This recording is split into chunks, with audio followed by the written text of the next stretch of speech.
گے۔ جی، آج ہم کلام میں سے اس دن ہم نے بات کی تھی پیشن گوئیوں کے بارے میں، خدا یسوع مسیح کے بارے میں، کہ خدا یسوع مسیح کے بارے میں بہت ساری پیشن گوئیاں کی گئی ہیں۔ لیکن اگر ہم پوری بائبل کو پڑھیں، پرانے عہد نامہ کو پڑھیں، تو پرانے عہد نامہ میں ہر جگہ پر، بہت ساری جگہوں پر جہاں پر شاید آج تک ہم نے غور بھی نہیں کیا، خدا یسوع مسیح کی آمد کے بارے میں لکھا ہوا ہے۔ کیونکہ ہم سب صرف ان چند پیشن گوئیوں پر غور کرتے ہیں، جیسے جو یسایہ کے اس میں صحیفہ میں لکھی گئی ہیں، ہم انہی پر غور کرتے ہیں۔ لیکن اگر ہم پوری بائبل کو پیدائش سے لے کر اگر ہم پڑھیں، آگے تک پڑھیں، تو ہر جگہ پر خدا یسوع مسیح کے آنے اور نجات کا کام کرنے کا کے بارے میں پیشن گوئی ہے۔ ہم نے پچھلی دفعہ بات کی تھی کہ خدا نے ابراہیم سے عہد باندھا، اور وہ ابدی عہد ہے۔ ابدی عہد یہ تھا کہ تیرے وسیلے سے جو ہے دنیا کے قبیلے برکت پائیں گے، یہ ابدی عہد ہے۔ خدا نے اس کو قوموں کا باپ بنایا، قوموں کا باپ ٹھہرایا، اور اس کی بہت ساری اولاد تھی۔ لیکن اس کے باوجود بھی ہم سب جانتے ہیں کہ اس کے وسیلہ سے قبیلے جو ہیں وہ برکت کس طرح سے پاتے ہیں۔ اس کے وسیلہ سے برکت جو ہے قبیلے اس وجہ سے پاتے ہیں، اس ابدی عہد کی وجہ سے برکت پاتے ہیں۔ اور وہ ابدی عہد جو ہے وہ خدا یسوع مسیح ہے، جو ابراہیم سے باندھا گیا۔ ہم یہ نہیں کہہ سکتے کہ ہاں بنی اسرائیل جو ہے وہ بھی ابراہیم کی نسل ہے، ہم جو ہیں جو دوسری قوم مسلمان ہیں وہ بھی ابراہیم کی نسل میں سے ہیں، اور ابراہیم کے اور بھی بہت سارے بیٹے تھے، دنیا کی اور بھی بہت ساری ایسی بت پرست قومیں ہیں جو ابراہیم سے ان کا تعلق ہے، ابراہیم ان کا باپ تھا۔ تو اس کا مطلب یہ ہے کہ وہ سب برکت پا رہے ہیں، ایسا نہیں ہے۔ ہمیں یہ بات یاد رکھنے کی ضرورت ہے کہ ہم اس ابدی عہد میں جب داخل ہوتے ہیں، تب ہم جو ہے اس برکت کو حاصل کرتے ہیں، تب ہم اس برکت کے وارث ٹھہرتے ہیں۔ اور ہم سب جانتے ہیں کہ جب خدا نے ابراہیم سے وعدہ کیا تھا، تو آگے جب خدا نسل در نسل چلتا ہے، تو پھر خدا اسحاق سے بھی وعدہ، وہی وعدہ خدا اسحاق سے بھی باندھتا ہے، اور اس ابدی عہد کو خدا پھر یاد کرتا ہے۔ اور جیسے کہ ہم کہتے ہیں کہ اسحاق سے جب وعدہ، یہ ہم پیدائش کی کتاب میں سے پڑھیں گے، پیدائش کی کتاب اس کے 17 باب میں سے اس کی میں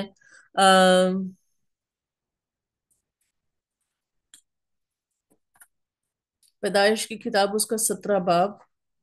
اور اس کی 19 آیت، 19 آیت سے میں پڑھوں گی۔ اس میں یوں لکھا ہے: تب خدا نے فرمایا کہ بے شک تیری بیوی سارا کے تجھ سے بیٹا ہوگا، تو اس کا نام اسحاق رکھنا، اور میں اس سے اور پھر اس کی اولاد سے اپنا عہد جو ابدی عہد ہے باندھوں گا۔ ہم سب جانتے ہیں کہ ابراہیم کے دو بیٹے ہیں، اسماعیل اور اسحاق، لیکن جو وعدے کا فرزند ہے وہ اسحاق ہے۔ اور خدا کا جو عہد ہے، جو ابدی عہد ہے، وہ اسحاق سے باندھا گیا تھا، اسماعیل سے نہیں باندھا گیا تھا۔ بے شک وہ ابراہیم کی نسل سے ہے، اور اسماعیل کو خدا نے برکت دی، جیسے کہ آگے اگر ہم پڑھ لیں تو اس میں یہ لکھا ہے: اور اسماعیل کے حق میں بھی میں نے تیری دعا سنی، دیکھ میں اسے برکت دوں گا، اور اسے برومند کروں گا، اور اسے بہت بڑھاؤں گا، اور اسے 12 سردار پیدا ہوں گے، اور میں اس سے بڑی قوم بناؤں گا۔ اس کا مطلب یہ نہیں کہ خدا نے اسماعیل کو برکت نہیں دی تھی، خدا نے اسماعیل کو بھی برکت دی تھی، لیکن خدا نے ان کو فزیکل برکت دی تھی کہ وہ زمین پر بڑے، ان کے 12 سردار پیدا ہوئے، اور ایک وہ بہت بڑی قوم پیدا ہوئی۔ لیکن خدا آگے کیا کہتا ہے؟ لیکن میں اپنا عہد اسحاق سے باندھوں گا۔ وہ جو ابدی عہد میں نے بات کی ہے کہ خدا باپ نے ابراہیم سے باندھا، اور وہ ابدی عہد خدا میں یسوع مسیح میں پورا ہوتا ہے، تو وہ پھر عہد اسحاق سے باندھا گیا۔ اور ہم سب جانتے ہیں کہ جب ہم نئے عہد نامہ میں جاتے ہیں، تو نئے عہد نامہ میں جو ہے یہ جو وعدہ ہے یہ پورا کیا گیا ہے۔ جیسے کہ رومیو کے خط میں جو ہے پولس رسول یہ بات کرتا ہے، اگر ہم رومیو کے خط میں دیکھیں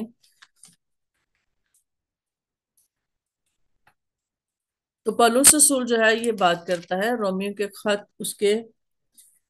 9 باب اور اس کی 17 آیت میں ہم دیکھیں گے۔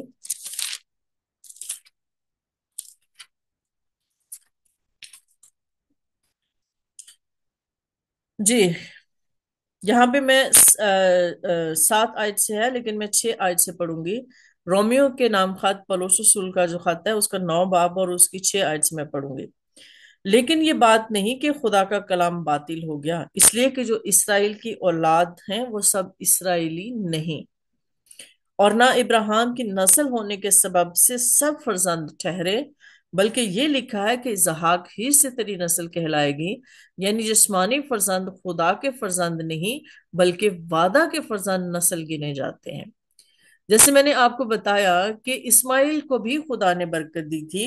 اور اس کے بعد ہم یہ جانتے ہیں کہ جب ربکا کے دونوں بیٹے ہوئے تھے تو یعقوب اور عیساؤ، اور خدا نے عیساؤ کو بھی برکت دی تھی اور یعقوب کو بھی برکت دی تھی۔ لیکن یہاں پہ آگے ہم دیکھیں تو یہاں پہ لکھا ہے کہ اور صرف یہی نہیں بلکہ ربکا بھی ایک شخص یعنی ہمارے باپ اسحاق سے حاملہ تھی، اور ابھی تک نہ تو لڑکے پیدا ہوئے تھے اور نہ انہوں نے نیکی یا بدی کی تھی، کہ اس سے کہا گیا کہ بڑا چھوٹے کی خدمت کرے گا، تاکہ خدا کا ارادہ جو برگزیدگی پر موقوف ہے اعمال پر مبنی نہ ٹھہرے بلکہ بلانے والے پر۔ چنانچہ لکھا ہے کہ میں نے یعقوب سے تو محبت کی مگر عیساؤ سے نفرت۔ اب اس کا مطلب یہ نہیں کہ خدا نے عیساؤ سے نفرت کی تھی تو خدا نے اس کو چھوڑ دیا، ایسا نہیں تھا۔ خدا نے جو ہے اس کو بھی برکت دی تھی۔ ہم سب جانتے ہیں کہ جب یعقوب اپنے بھائی سے ملنے کے لیے آتا ہے تو اس کے پاس بھی وہی مال و دولت اور سب کچھ تھا جو یعقوب کے پاس بھی تھا، اور اس کو کسی چیز کی کمی نہیں تھی، خدا نے اس کو بھی برکت دی تھی۔ لیکن یہاں پہ اگر ہم اوپر آیت دیکھیں جس میں لکھا ہے یعنی جسمانی فرزند خدا کے فرزند نہیں ہے۔ بے شک ابراہیم کی نسل جو ہے جو یہاں پہ لکھا ہے کہ جو اسرائیل کی اولاد ہیں وہ سب اسرائیلی نہیں ہے، اور ہم سب جانتے ہیں کہ اسرائیلی ہونا جو ہے یہ ایک، اس کا مطلب یہ نہیں کہ سب اسرائیلی جو ہیں وہ خدا کے ہیں، نہیں،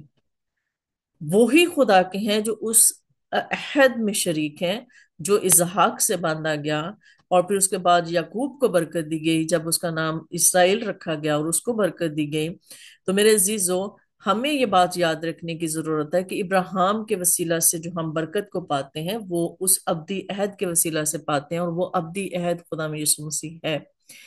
اور اس کے بعد ہم یہ دیکھتے ہیں کہ خدا نے پھر یعقوب سے بھی وعدہ کیا، اور پیدائش کی کتاب میں ہی اگر ہم جائیں تو وہاں پر بھی ہم یہ دیکھتے ہیں کہ پیدائش کی کتاب میں یعقوب سے بھی وعدہ کیا گیا کہ قومیں یعقوب کی نسل سے برکت پائیں گی۔ میں اب حوالہ نہیں پڑھوں گی کیونکہ بہت ٹائم ہو جائے گا۔ اور قومیں یعقوب کی نسل سے برکت پائیں گی، یہ پیدائش اس کے 28 باب اس کی 14 آیت میں لکھا ہے۔ ہم سب جانتے ہیں کہ یعقوب کے ساتھ خدا نے عہد باندھا اور اس کو اسرائیل کا نام دیا گیا، اور اسرائیل کا نام دینے کے سبب سے جو ہے اس کو پھر برکت ملی، اور اس کے پھر 12 بیٹے پیدا ہوئے، اور جب 12 بیٹے پیدا ہوئے ہیں تو آگے ہم یہ دیکھتے ہیں کہ 12 بیٹوں میں سے خدا نے کس کو چنا؟ یہودا کو چنا۔ جیسے کہ پیدائش 49 میں ہم دیکھتے ہیں تو اس میں یہ لکھا ہے کہ 49:10 ورس میں اس میں لکھا ہے یہودا سے سلطنت نہیں چھوٹے گی اور نہ اس کی نسل سے حکومت کا عصا موقوف ہوگا جب تک کہ شلوا نہ آئے اور قومیں اس کی مطیع ہوں گی۔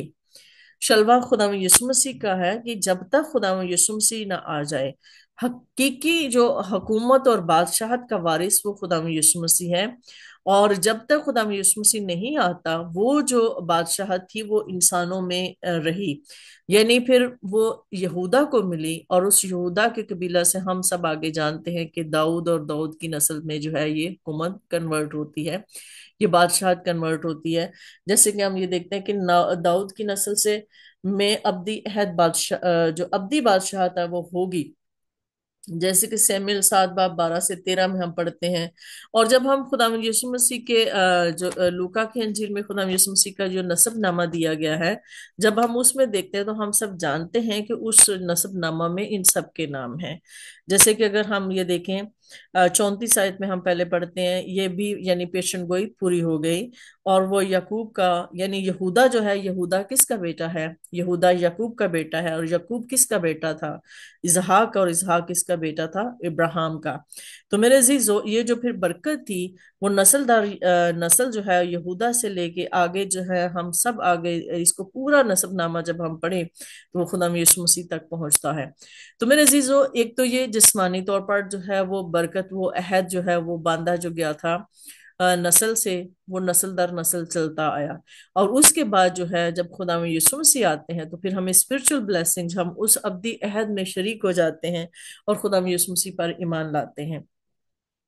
اور جب تک غیر قومیں جتنی بھی قومیں ہیں، بے شک ہم کہہ سکتے ہیں کہ وہ ابراہیم کی نسل سے ہیں، اور ہمیں سب کو خدا یسوع مسیح کے بارے میں بتانا چاہیے، اور ہم سب کو دعوت دینی چاہیے کہ بے شک وہ ابراہیم کی نسل سے تو ہیں، لیکن وہ ابھی تک اس وعدے میں شریک نہیں ہے، ابھی تک اس ابدی عہد میں شریک نہیں ہوئے، کیونکہ ان کے اس میں شریک ہونے کا ایک ہی جو ہے راستہ ہے، ایک ہی گیٹ وے ہے، اور وہ خدا یسوع مسیح ہے۔ جب وہ خدا یسوع مسیح پر ایمان لاتے ہیں تو پھر اس برکت کے وارث ہوتے ہیں۔ میرے عزیزو، فزیکل بلیسنگز جو ہیں وہ تو دینی ہی دینی ہوتی ہیں، خدا نے وہ تو ملنی ملنی ہوتی ہیں،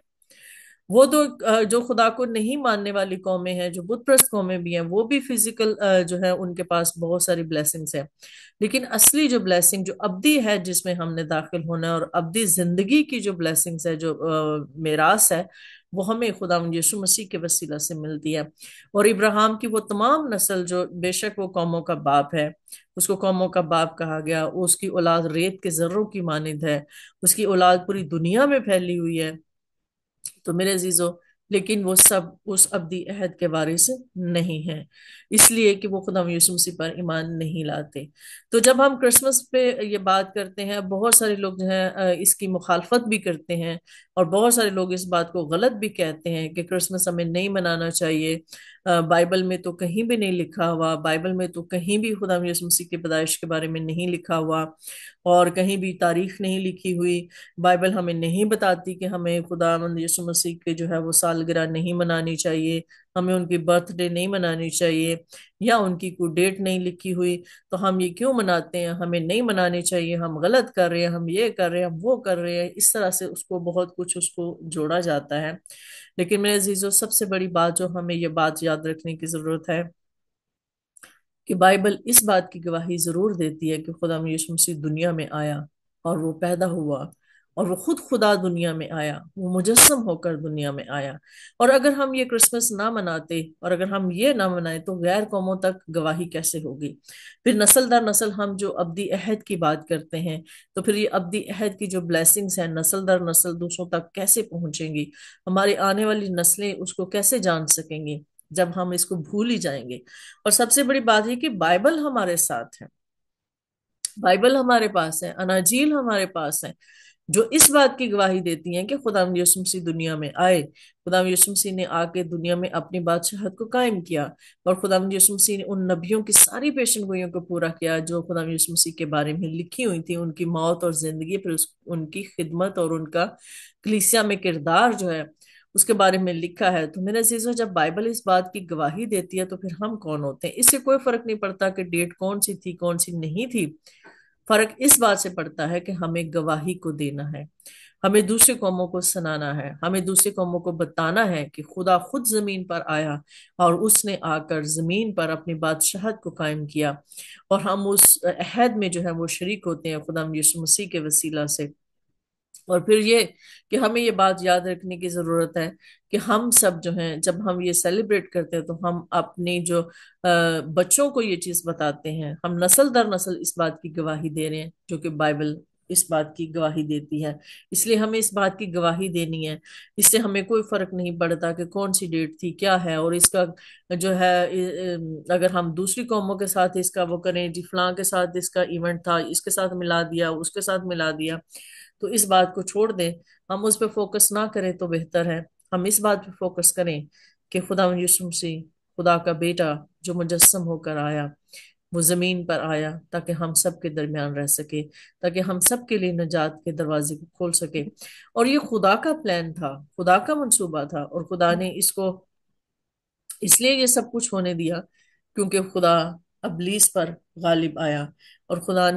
یسوع مسیح کے وسیلہ سے ابلیس پر جو ہے وہ غالب آ کر اپنی بادشاہت کو زمین پر قائم کیا۔ اگر خدا یسوع مسیح زمین پر نہ آتے تو شاید یہ ناممکن تھا، اور کوئی ایسا کچھ کر نہیں سکتا تھا، کیونکہ ایک بے عیب برہ چاہیے تھا جو ہمارے لیے ہماری خاطر جو ہے وہ قربان ہوتا۔ تو میرے عزیزو، ہمیں اس بات کو یاد رکھنا چاہیے کہ بائبل اس بات کی گواہی دیتی ہے کہ خدا یسوع مسیح زمین پر آیا اور نبیوں کی ساری پیشن گوئیوں کو پورا کیا، اور ہم خدا یسوع مسیح کے وسیلہ سے اس ابدی عہد میں شریک ہوتے ہیں۔ خدا ہم سب کو اس کلام کے وسیلہ سے برکت دیں، آمین۔ آمین آمین۔ سسٹر جی نے بہت اچھا کیا کہ بہت اچھا کہا کہ نجات کا منصوبہ جو آسمان سے زمین پر باندھنے کے لیے نیچے اترا